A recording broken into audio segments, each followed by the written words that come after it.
السلام عليكم كبيدات، كديرين؟ لاباس عليكم؟ تنتمنىكم كلكم تكونوا على خير وبخير ولقاكم هذا الفيديو باحسن الاحوال. تنتمنى منكم تقبلوا على الفيديوهات ديال البساط. كما تشوفوا الاخوات اليوم نوجد معكم بركوكش تيجي ساهل وبسيط وتيجي رائع، وثقوا بيا الا جربتوه ما تبقاوش تخلوا عليه، صراحه تيجي فريمون زوين.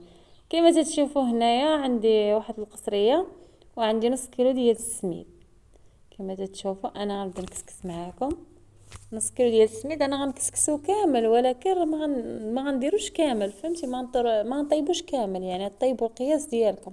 انا نوريكم غير الطريقه كيفاش غطرنوه. كما تشوفوا السميد ديال الكسكسو عندي هنايا مويها وعندي شويه الفورز دقيق. صافي تندير واحد المغرفه هكا، تنسمد هذيك السميده بالماء بحال هكا. غنزيد واحد شويه ديال الملحه باش يجي داك بركوكش بنين.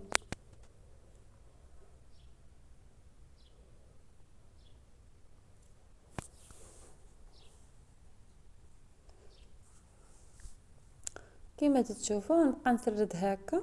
في الاخر استعملت يدي، انا العزيز لي نخدم بيدي.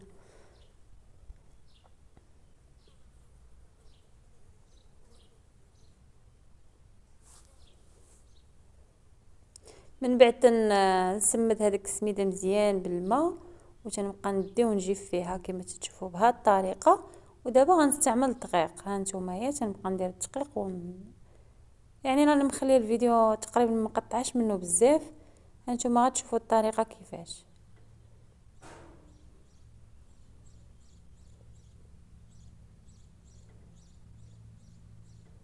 غنزيد رشه ديال الماء باش ضروري خص تزيدي الماء والدقيق باش يولي متبرد، يعني يولي على شكل محيبصه.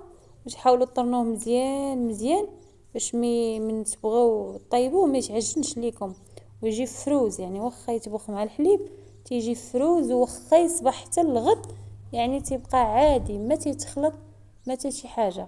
والله لا تجي زوينه البنات، وزعما شي حاجه اللي هي سهله وبسيطه احسن من ديك المحايمصه، احسن من ديك الشعريه، شي حاجه اللي طارناها على يدك وعارف شنو فيها. صراحه داكشي اللي غتشريه من الزنقه هكاك شعريه ولا محايمصه ولا شي حاجه هذا تيطلع حسن. واخا تيطلع شويه الحليب يعني تيبغى شويه ديال الحليب زيت تيطلع حسن صراحه وتيجي بنين.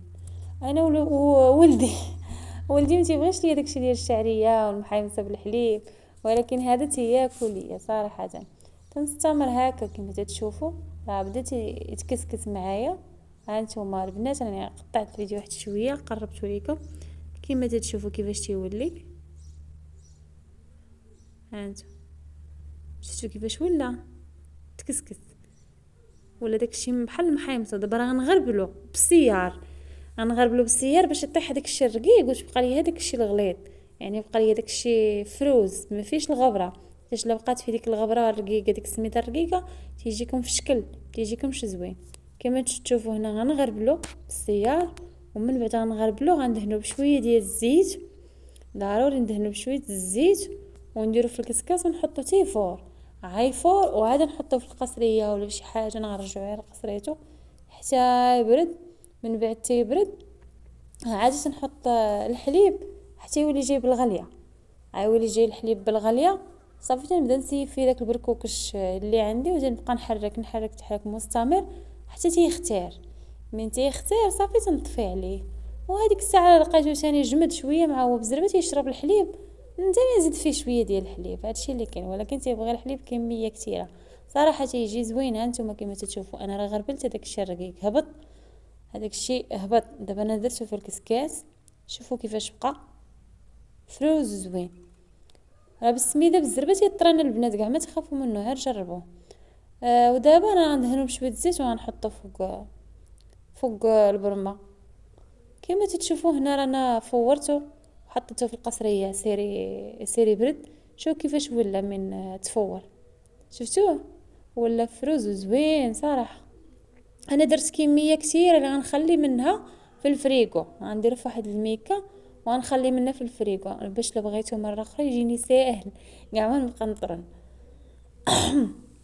ايوا هذا هو البركوكش البنات اللي وجدت معكم اليوم. ها نتوما راني نقصت منه غنديرو في الفريغو تيبقى هو ما تيغمل ما حتى شي حاجه.